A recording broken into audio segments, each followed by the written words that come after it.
Olá, pessoal. Estamos aqui no nosso canal da Fórmula Activa, né? Farmácia e Manipulação, para mais um assunto que eu acho que é do interesse de vocês. Mas antes de eu começar, quero pedir para vocês se inscreverem no nosso canal, para vocês serem informados, né, pela plataforma de novos vídeos. Compartilhem os nossos vídeos para quem vocês têm interesse. Se você é acadêmico de farmácia, também vai contribuir muito aí para o seu dia a dia, se você é profissional da saúde, né, entender um pouquinho mais sobre alguns assuntos. E outra, não esqueçam de curtir aqui o nosso vídeo, tá? Isso vai nos dando relevância e cada vez mais as pessoas vão tendo acesso ao nosso conteúdo. Vamos lá, o conteúdo de hoje é retenção de líquidos. Quem aí nunca, né, teve retenção de líquidos? Homens, mulheres, mas é um assunto que incomoda em demasia as mulheres, tá? Então vamos aí caracterizar um pouquinho o que que seria essa retenção de líquidos. Vamos lá. A retenção de líquidos, então, ou chamado edema, é uma condição que é caracterizada pelo acúmulo de fluidos no espaço intersticial e nas cavidades serosas dos tecidos do organismo. Tá, ela é proveniente do quê? De um desequilíbrio entre a pressão hidrostática capilar e a pressão oncótica plasmática. Gente, eu tenho que falar sobre esses termos, tá bom? Para vocês poderem contextualizar, porque os nossos vídeos são assistidos também por alguns profissionais. Vamos lá. Então, ele é causado por um desequilíbrio entre a pressão hidrostática capilar e a pressão oncótica plasmática, e a permeabilidade vascular e também a drenagem linfática. Então, isso causa o quê? O inchaço, o edema, que ele pode ser localizado ou generalizado. E os fatores etiológicos, ou seja, as causas do edema, elas podem ser classificadas em três: fisiológicas, patológicas e ambientais. Vamos repetir? Causas, fatores etiológicos que vão causar o edema: fisiológicos, patológicos e ou ambientais. E dentre os fatores fisiológicos, nós vamos destacar quem?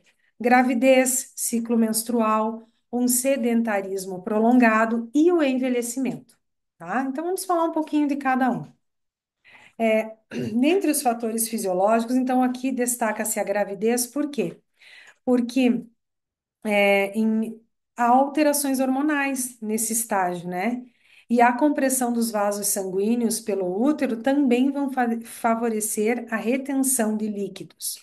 O ciclo menstrual, que em virtude das alterações nos níveis de estrógeno e progesterona, podem produzir um inchaço temporário também.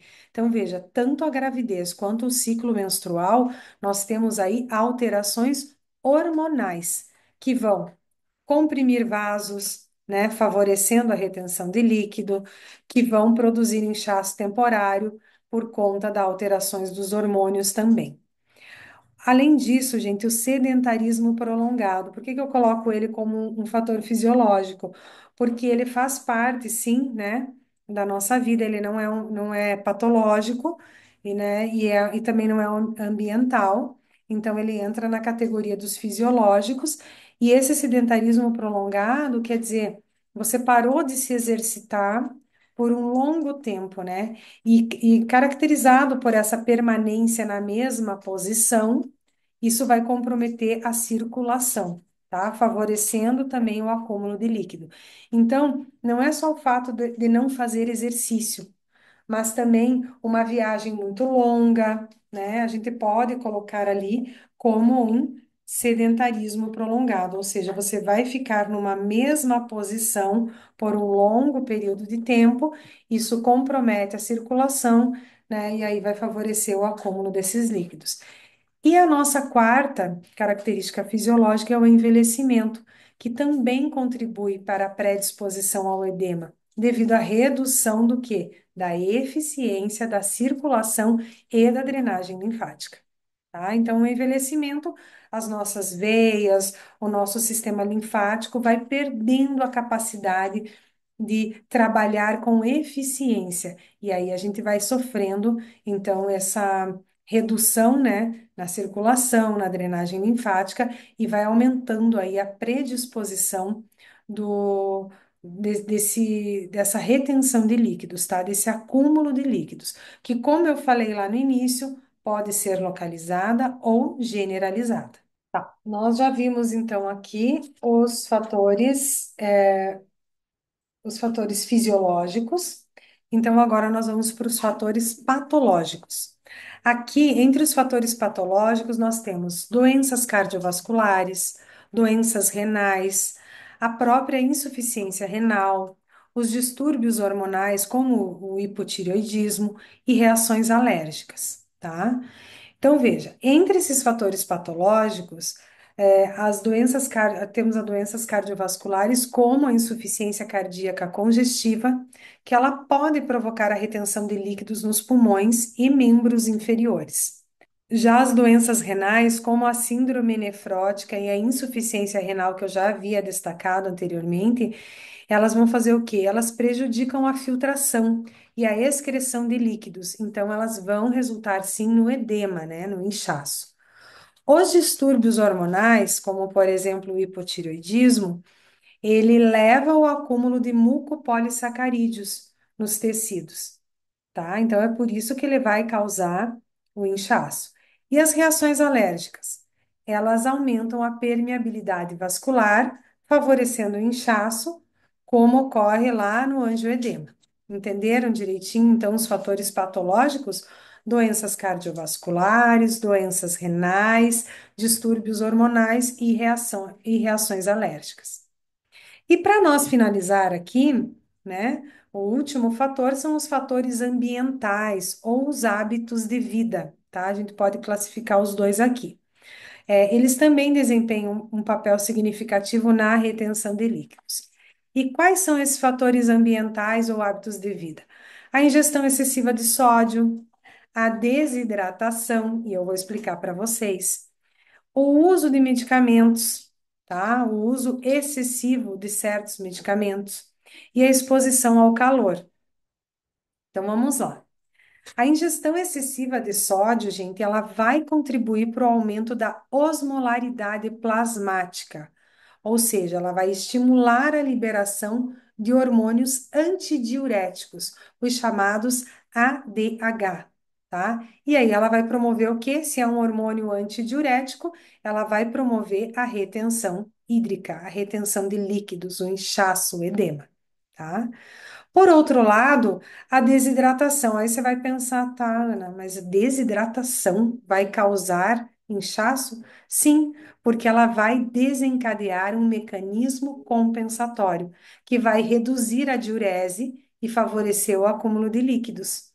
Veja, o nosso corpo é tão inteligente que ele entende que você está perdendo líquido por algum motivo, não está ingerindo, está desidratado, então ele desencadeia o mecanismo compensatório para manter a sobrevivência desse organismo, então ele reduz a diurese e vai favorecer o acúmulo de líquidos.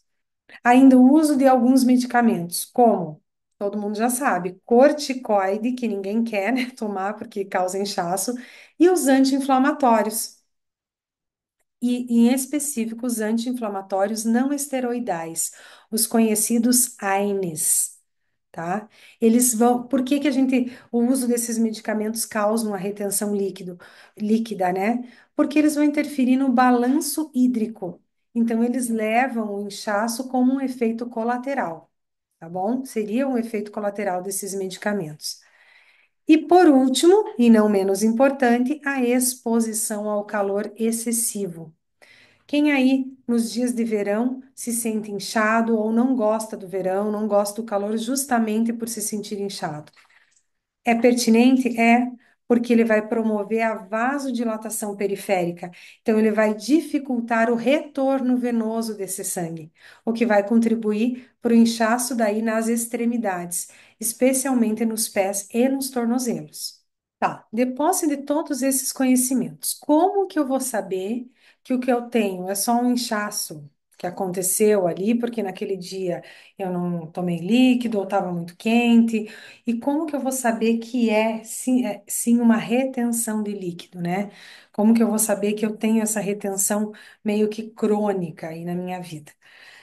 Primeiro, de posse desse conhecimento, né, dos fatores. fisiológicos, patológicos e ambientais, sabendo que isso daí pode sim ocasionar essa retenção de líquido, esse inchaço. Como que eu posso tratar? Como que eu posso diagnosticar? Bom, o diagnóstico do edema, gente, ele vai envolver uma abordagem clínica completa, que inclui o quê? Anamnese e exame físico detalhado para avaliar o histórico clínico, os fatores que predispõem esse paciente a terem essa retenção de líquido, esse edema, e também a distribuição do edema, tá? Aonde ele está localizado. É só nas extremidades, é no corpo todo, enfim. Além disso, exames laboratoriais são essenciais para a gente poder estar avaliando a função renal, hepática, os níveis séricos de eletrólitos, os níveis séricos das proteínas plasmáticas. Aí você vai me perguntar, e exame de imagem? Também, ultrassonografia com Doppler, o ecocardiograma e a linfocintilografia, tá? Elas podem ser indicados também para determinadas origens do edema e ainda auxiliar aí num diagnóstico diferencial. O tratamento do edema, gente, ele depende muito, né, da causa subjacente e também ele pode envolver mudanças na alimentação. Então, quando não está envolvido nada patológico, tá, que seja causado, sim, por uma doença, ele é mais simples, né? Então, a gente vai lá, pode envolver mudanças na alimentação. Se tem alguma doença crônica, o controle dessa doença crônica, ele é fundamental. A prática de atividades físicas, né, também vão ajudar na eliminação dos líquidos, no controle do edema. E em alguns casos, aí o uso de diuréticos, mas sempre sob orientação médica, acompanhados, tá? Por um médico, um profissional da saúde. Hoje eu quero falar para vocês um pouquinho do que a fitoterapia pode então nos ajudar. Nós temos recursos, mas aí você vai dizer, ah, Ana, mas aí tá, eu vou ter que tomar lá um diurético e tudo. No meu caso, é um caso só de arrumar alimentação, fazer uma atividade física, mas eu poderia sim estar colocando um diurético para ajudar na eliminação. E sabe por que que eu digo isso, gente? Porque hoje está muito na moda o lipedema, né? E o lipedema nada mais é do que essa inflamação, esse edema, esse inchaço nas pernas. E ele está sendo confundido com o quê? Com celulite, né? E uma coisa não tem nada a ver com a outra. Então, hoje nós temos uma gama de fitoterápicos e eu vou trazer aqui para vocês três, para vocês terem conhecimento, tá? Que a fitoterapia hoje ela oferece diversas opções, tá? Para auxiliar aí na eliminação do excesso de líquidos, e como que eles vão atuar? Vão atuar como diuréticos, então você eliminando o líquido propriamente dito, como anti-inflamatório, né? E também regulador do sistema linfático e renal. E aí ele vai contribuir para a melhoria da circulação, redução do inchaço. Então, hoje temos aqui na farmácia mesmo, a gente tem uma gama de fitoterápicos, mas eu vou destacar três aqui que são bem bacanas. O preço também é um preço acessível, então todo mundo pode estar fazendo uso, né? Claro que você fala com o farmacêutico, fala com o teu nutri, fala com o médico, e aí você pode estar fazendo, lançando mão desses fitoterápicos. Dentre os fitoterápicos, aí com efeito de regulação na retenção de líquidos, eu vou destacar três aqui para vocês. Um é a cavalinha, o outro o dente de leão e o cactim. A cavalinha você pode encontrar com o nome também de Equisentum arvense, tá? Que é o nome científico dela. O dente de leão você pode encontrá-lo com o nome de Taraxacum officinale. E o cactim é, é uma marca patenteada, tá? Que você vai utilizar e ele é bem famoso. Você pode estar utilizando aí com essa ação drenante, né? Ele tem aquela pegada, a propaganda dele, todo o estudo dele é como uma drenagem linfática em cápsulas, tá? E aí vocês devem estar se perguntando, né? Por que a gente não usa os diuréticos que a gente tem aí comercial e tudo? À medida que eu for apresentando para vocês os fitoterápicos que eu selecionei aqui, vocês vão observar que além da ação diurética que a gente quer, a gente vai ter também outros benefícios para o organismo. Então, diferente dos medicamentos sintéticos, que a gente tem um único, né, praticamente um único benefício e uma série de efeitos colaterais, os fitoterápicos, eles agem de múltiplas maneiras, melhorando toda a condição do organismo. Uma coisa que eu quero deixar claro para vocês, gente, sempre que forem tomar fitoterápicos, tomar extrato seco. Qual é a diferença? O pó é a planta seca moída. O extrato seco é extraído desta planta, desse fitoterápico, a substância que realmente faz o efeito. E aí ele acaba se tornando mais seguro e mais eficaz, tá? O uso dele. Então vamos lá, vamos começar com o Equisento arvense, que popularmente é conhecido como cavalinha, tá? Ela é uma planta que é amplamente utilizada na medicina tradicional em toda a América do Sul. Então é uma planta nativa aqui da nossa região, né? Aqui na minha cidade em específico, não é incomum a gente achar nas casas ou em terrenos as taquarinhas que eles falam, que é a cavalinha, né? Ela cresce assim, ela dá uma taquarinha mesmo comprida no, no terreno. E veja, desde a antiguidade, ela é reconhecida como um dos melhores diuréticos de origem vegetal, porque ela proporciona uma ação diurética suave. Então, ela não modifica o equilíbrio eletrolítico, o que torna isso útil para o tratamento da hipertensão arterial e também como um coadjuvante nos programas de emagrecimento. Sim, se você quer emagrecer, é muito interessante você estar fazendo uso da cavalinha e você já vai entender por quê, tá? Veja, além da ação diurética suave, sem modificar o equilíbrio eletrolítico, a cavalinha ela possui propriedades adstringentes, que vão contribuindo para a otimização da circulação sanguínea, melhorando os transtornos circulatórios. Então, de repente, se você tem lipedema, ela vai ajudar também. E como ela tem uma concentração elevadíssima de silício, ela vai estimular o quê? A biossíntese do colágeno e da elastina. Então, ela vai preservar a elasticidade e tonicidade do tecido cutâneo. Quando você emagrece, a tendência é flacidez. E se você usa lança-mão, né, de uma substância com alta concentração de silício, você vai estimular a biossíntese do colágeno e da elastina e a tua pele você vai emagrecendo e não ficando flácida. Entendeu? Porque que ela é excelente como coadjuvante no tratamento do emagrecimento. Ainda, ela participa da calcificação dos ossos, tá? Integrando a matriz fibrosa e contribuindo para a saúde do tecido conjuntivo. Gente, a cavalinha também estimula o metabolismo cutâneo, acelerando a cicatrização, melhorando, né, a elasticidade de peles secas e peles envelhecidas, peles senis, que a gente chama, e ainda atua como um hidratante profundo. Olha só quanto benefício. Aonde você acha num produto sintético tanto benefício? Você vai achar tantos efeitos colaterais, né? E qual que é a dosagem recomendada? Bom, eu sempre retiro essas dosagens de literaturas e estudos reconhecidos, tá? Às vezes vem do fabricante, às vezes da literatura mesmo, lá de alguns compêndios que a gente tem aqui, internacionais ou mesmo nacionais, tá? Então, a recomendação é do extrato seco de 200 a 500 miligramas, chegando a 2 vezes ao dia. E para quem que ela é contraindicada? Gestantes não podem fazer uso da cavalinha, tá bom? E para finalizar, né, a gente já ir se encaminhando para o final do nosso vídeo, então agora eu vou falar sobre o dente de leão e o cactim.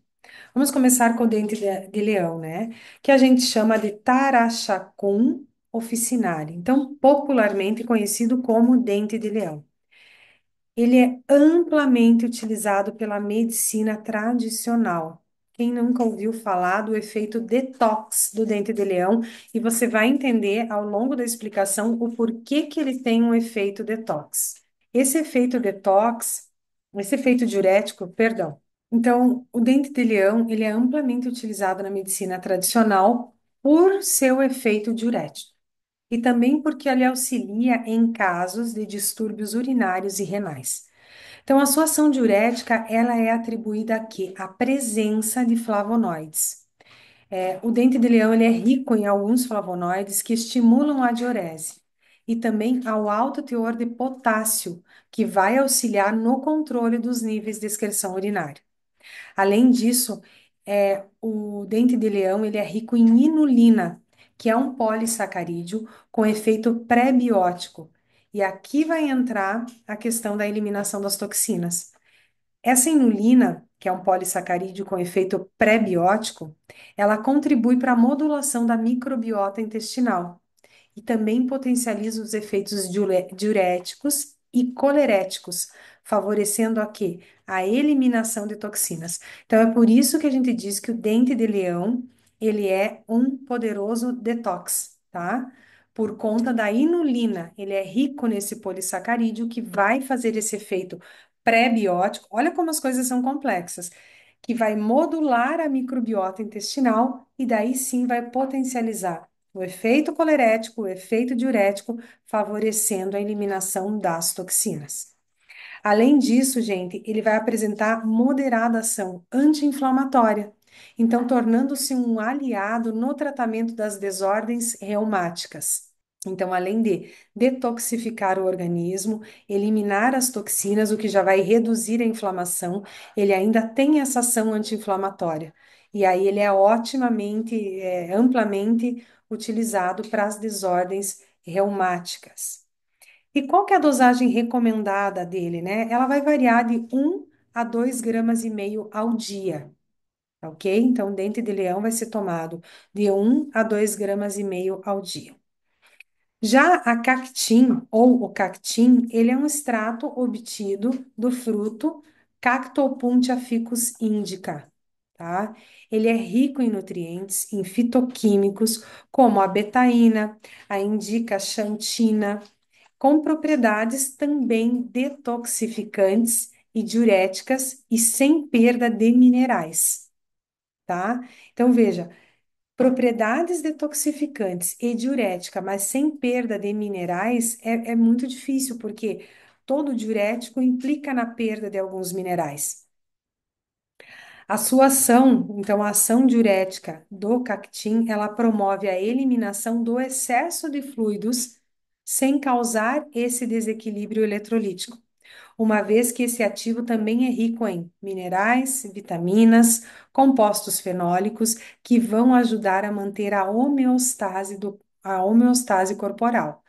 Então, isso é importante e é por isso que a gente indica muito fitoterápico, porque eles têm todos esses benefícios, né? Além disso, gente, o cactim, ele contribui para a saúde hepática, então auxiliando no manejo da esteatose hepática, ou seja, no manejo da gordura no fígado. Ele vai ajudando a limpar o fígado dessa gordura acumulada pelo excesso de bebida alcoólica, pelo excesso de estresse, alimentação, enfim, medicação, né? Ele também vai melhorar a sensibilidade à insulina, vai fortalecer a saúde óssea, vai favorecer a redução de gordura corporal, vai favorecer a redução de gordura corporal, medidas, reduzir o colesterol LDL, reduzir triglicerídeos. Então, veja, o corpo todo vai entrando num estado, né, de uma saúde mais plena. Agora, o que é interessante aqui na Cactim, porque como ele ficou muito famoso, né? Nós temos estudos comparando ele com a hidroclorotiazida, aquele diurético famoso utilizado por muito tempo. Então, veja, os estudos comparativos entre o Cactim e a hidroclorotiazida demonstraram que o extrato de Cactim, ele apresenta uma ação diurética equivalente a desse medicamento. Mas qual é? Tá, então tanto faz usar um ou outro? Não, vamos ver aqui, ó, a sequência do estudo que eu vou relatar para vocês. Porém, os efeitos adversos associados aos diuréticos, como a hidroclorotiazida, que qual é o efeito colateral? perda de potássio e perda de minerais. Na cactínia não ocorrem, tá? Então, esses estudos mostraram a eficácia diurética desse medicamento, desse fitoterápico em relação ao medicamento, né, hidroclorotiazida, de tiazida, mas sem a perda de potássio e de outros minerais. Super interessante, vale muito a trocada, né, trocar esse diurético para quem aí faz uso da hidroclorotiazida, dá para trocar sim por Cactin. E qual que é a dose recomendada? A dose recomendada vai variar, tá? De 500 miligramas a 2 gramas ao dia. Aí isso o prescritor, o farmacêutico, ou o médico, ou o nutri vai colocar aí para vocês, tá? E, claro, com base em todos aquele diagnóstico, né, da retenção, tudo, aí a gente vai fazer a dosagem bem certinho. Gente, espero que vocês tenham gostado desse conteúdo, tá? Novamente, eu vou pedir para vocês se inscreverem no nosso canal, darem o joinha aí para que o nosso vídeo ganhe relevância, compartilhem com quem tem interesse, com o médico de vocês, com o farmacêutico que vocês confiam, enfim, compartilhem com as amigas, com quem tem interesse sobre esse assunto, com quem quer saber mais. Se inscrevam no nosso canal e nos sigam aqui nas nossas redes sociais para mais assuntos como esse. E se você quiser deixar aqui na descrição do vídeo que assuntos são interessantes, podem descrever aí para a gente. Gostaria de saber sobre isso, sobre aquilo, eu vou estar trazendo para vocês, tá bom? Então, tchau, muito obrigado pela audiência aí no nosso canal.